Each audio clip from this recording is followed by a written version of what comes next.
Hello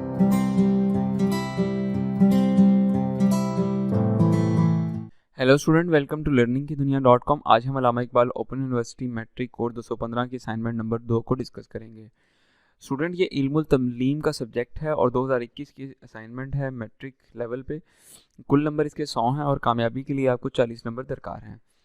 students, education के अंदर 5 सवाल दिए गए हैं इम्तिहानी मश्क 1 के अंदर। हम इम्तिहानी मश्क 2 डिस्कस करनी है, तो हम 2 को देखते हैं ज़रा। तो माशरे की बकाओ तरवीज के लिए तालीम के किरदार पर रोशनी डालें। मौसर जहनी नशोनुमा को किस तरह मुमकिन बनाया जा सकता है। नीज़ बताएं कि जहनी नशोनुमा से वाकफियत उस्ताद और स्कूल के लिए क्यों ज़रूरी है। सवाल नंबर 3 है जिस्मानी नशोनुमा की अहमियत तो ज़रूरत पर बयान करें। नीज़ जिस्मानी नशोनुमा के मदारिज मुफस्सल लिखें। बच्चों की जमालियाती ज़रूरत को पूरा करने के लिए घर और स्कूल के किरदार पर रोशनी डालें। सवाल नंबर 5 है बच्चों की बेहतर माशरती और नफ्सियाती नशोनुमा के लिए उस्ताद और स्कूल का किरदार वाज़ह करें। अब इनका हम सोल्यूशन देखते हैं और उस पर तबसरा भी करते हैं। अगर आप इसको डाउनलोड करना चाहते हैं, डाउनलोड लिंक डिस्क्रिप्शन में अवेलेबल है, यहाँ पे क्लिक करें, डाउनलोड कर लीजिए। आप हमें इंस्टाग्राम, ट्विटर, यूट्यूब पे फॉलो कर सकते हैं। स्टूडेंट, चलते हैं इस असाइनमेंट की तरफ। सवाल नंबर 1 है माशरे की बका और तालीम व तरवीज के किरदार।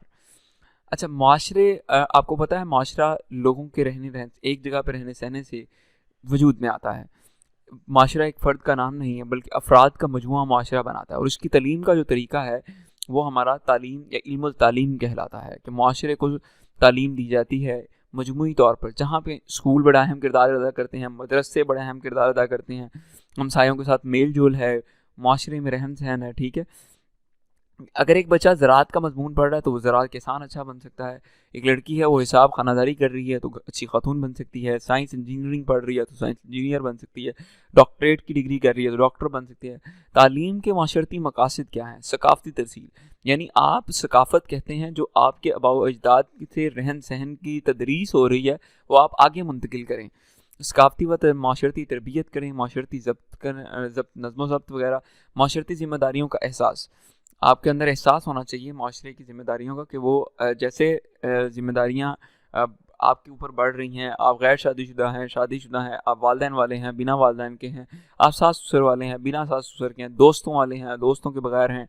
आपकी गर्ज माशरे के अंदर अहमियत है क्या? आप करना क्या चाहते हैं? आपके ताल्लुकात होने कैसे चाहिए? ये माशरती ज़िम्मेदारियाँ हैं। फिर माशरती तब्दीली, माशरा बदल रहा है, क्या आप उसके साथ बदल रहे हैं? क्या आप पुराने तौर तरीके रवैये 1850 वाला लिबास पहन के तो नहीं बैठे हुए? रोज़गार की तरबियत, आप नए तरीके, नए ज़वाबित सीख रहे हैं माशरे में, नई नई चीज़ें किस तरह से लोग कमा रहे हैं, क्या तरबियत है आपकी? तो इन सब चीज़ों के बारे में डिटेल जो है वो यहाँ पे लिखी गई है, माशरती तब्दीली के वाले से सब कुछ। ठीक है, अब सवाल नंबर 2 को देखते हैं। मौसर जहनी नशोनुमा को किस तरह मुमकिन बनाया जाए। अब जहनी नशोनुमा है क्या चीज़ की? इंसान अपनी जहानत, नशोनुमा, उसकी बढ़ोतरी, दूसरी मखलूक पर इंसान फ़ौक़ियत रखता है। जहानत वो काबिलियत है जिसे किसी बात को समझना, दलाइल देना, उसका हल निकालना, गौर व फिक्र करने में मदद मिलती है। अब बच्चों की उम्र अगर आप देखें तो तफूलियत होती है। तफूलियत जो है वो 1 से 12 माह का बच्चा जो है वो तफूलियत के अरसा से 3 साल तक जो है बच्चा ही रहता है, छोटा। पहले 3 माह का जो बच्चा है वो लोगों को पहचानना शुरू करता है, हंसता है, माँ बाप की पहचान करता है, फिर दूध की बोतल को पहचानता है। फिर 6 माह का जो बच्चा होता है वो मानूस और गैर मानूस में फ़र्क करता है, अजनबी को देखकर रोता है, अपनों को देखकर हंसता है, 200 से 300 अल्फाज सीख जाता है। फिर उसके बाद और बड़ा होता है तो वो आवाज़ों से डरने लगता है, अच्छी आवाज़ों को पहचानने लगता है। 5 साल की उम्र में तस्वीरों में रंग भरता है, तस्वीरों को देखना शुरू कर देता है, तस्वीरें बनाना, दिलचस्पी, तख्लीकी उसके अंदर किरदार आ जाता है। फिर वो बचपन में आता है, 6 साल की उम्र में बच्चा बचपन में आता है। जानवर पालना, तस्वीरें बनाना, मना करने के से पहले खुद कोशिश करना या किसी चीज़ से मना होना ना होना, हाफिज़ा, चीज़ों को याद करना, यादाश्त, ये सब चीज़ें बच्चे के अंदर आ जाती हैं। फिर बलूगत की तरफ चला जाता है। बलूगत की जो एज है वो आगे, अब 13 साल से आगे जो है बच्चा है वो जवानी की तरफ जा रहा है। फिर उसके अंदर और ज़्यादा जज्बाती तब्दीलियाँ आती हैं, जहनी तब्दीलियाँ आती हैं, गौर व फिक्र करना, तख़य्युलात का तब्दील होना, क़ुव्वतों का तब्दील होना, ये सब चीज़ें इस का हिस्सा हैं।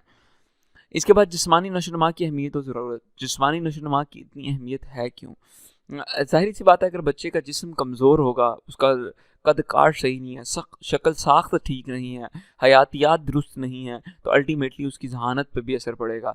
बच्चे का वज़न तंदुरुस्त है। अगर आप किसी चाइल्ड स्पेशलिस्ट के पास गए हैं तो चाइल्ड स्पेशलिस्ट हमेशा बच्चों का पहले वज़न करेंगे, फिर उसको चेकअप करते हैं। क्यों? क्योंकि वज़न बहुत ज़्यादा ज़रूरी है, ठीक है। वो बताता है कि बच्चा कितना बेहतर है, नशोनुमा पा रहा है, नहीं पा रहा, ठीक है। उस चीज़ से ही फिर अक्ल की पुख्तगी, चीज़ों की बेहतरी, उन सब को बचपन के दौर से लेकर जो बलूगत तक का मराहिल हैं, वो सारा जिस्मानी नशोनुमा पे डिपेंड करता है। बच्चों की जो मालियाती ज़रूरतों को पूरा करने के लिए घर और स्कूल के किरदार पर रोशनी डालें। ज़ाहिर सी बात है, पैदाइश से कबल बच्चे की नशोनुमा के दौरान जिस्म में नशोनुमा हो रही होती है, विलादत के बाद जब वो दुनिया में आता है तो हर किस्म की हिस्स का रद्द अमल ज़ाहिर करता है। यानी उसके अंदर सुनना, देखना, चखना, इन सब चीज़ों को 5 हमारे हिस्से हैं, जिसमें देखना, सुनना, चखना, छूना और बोलना ज़ुबान से। एक मिनट, हमारे पास सुनना, देखना, चखना और छूना, और 5वीं हिस्स कौन सी रहेगी? देख, कान है हमारे, नाक है, ज़ुबान है, हाथ है, छू सकते हैं हम। 5वीं हिस्स यहाँ पे लिखी होगी, मेरे माइंड में अभी नहीं है, आप देख लीजिएगा, इसको ज़रा कर लीजिएगा, या कहीं गिनती में गलती हो रही है। बच्चों की माशरती नशोनुमा के लिए जो अच्छा हम ये पढ़ रहे, आवाज़ सौती है, हिस्स पजीरी, चीज़ों को छू के या उसको हिस्स, कलरों में पहचान जिसे हम कहते हैं, जायका, हरकत करता है बच्चा, दर्द को महसूस करता है बच्चा, जिल्द की मुख्तलिफ तरजीहात की से जिल्द गर्म ठंडे को महसूस करती है, ठीक है। और बच्चों की माशरती नशोनुमा के लिए उस्ताद और स्कूल, ठीक है, वो मेरे सूंघना जो थी ना वो मिस हो रही थी, वो याद आ गया। माशरती नशोनुमा, माशरे के अंदर इंसान चूँकि माशरती हैवान अकेला नहीं रह सकता भाई, इसलिए उसकी जो माशरे में असूल हैं, कदरें हैं, आरज़ू हैं, तमन्नाएं हैं, उनके मुताबिक वो ज़िंदगी को डालता है, ठीक है। बच्चा तफूलियत से अपने हाथ से मोहब्बत करता है, दूसरों की परवाह नहीं करता। इसके हमें किसी दूसरे बच्चे से हंस कर बोला जाए या प्यार किया तो नापसंदगी का इजहार करता है। फिर तख़य्युल आता है, फिर दूसरों का एहसास आता है, माशरती नशोनुमा होती है लोगों के साथ, ठीक है। फिर उसके बाद जिनसी ताल्लुकात उसके बनते हैं, माशरती नशोनुमा की तारीख़ी अहमियत, तालीमी अहमियत क्या है, ये सब चीज़ें यहाँ पर डिटेलन लिखी गई हैं और मैंने भी काफ़ी डिटेलन इनको डिस्कस करने की कोशिश की है। तो आज के लिए स्टूडेंट इतना ही। नेक्स्ट असाइनमेंट में मुलाकात होगी। फॉलो का बटन अवेलेबल है, फॉलो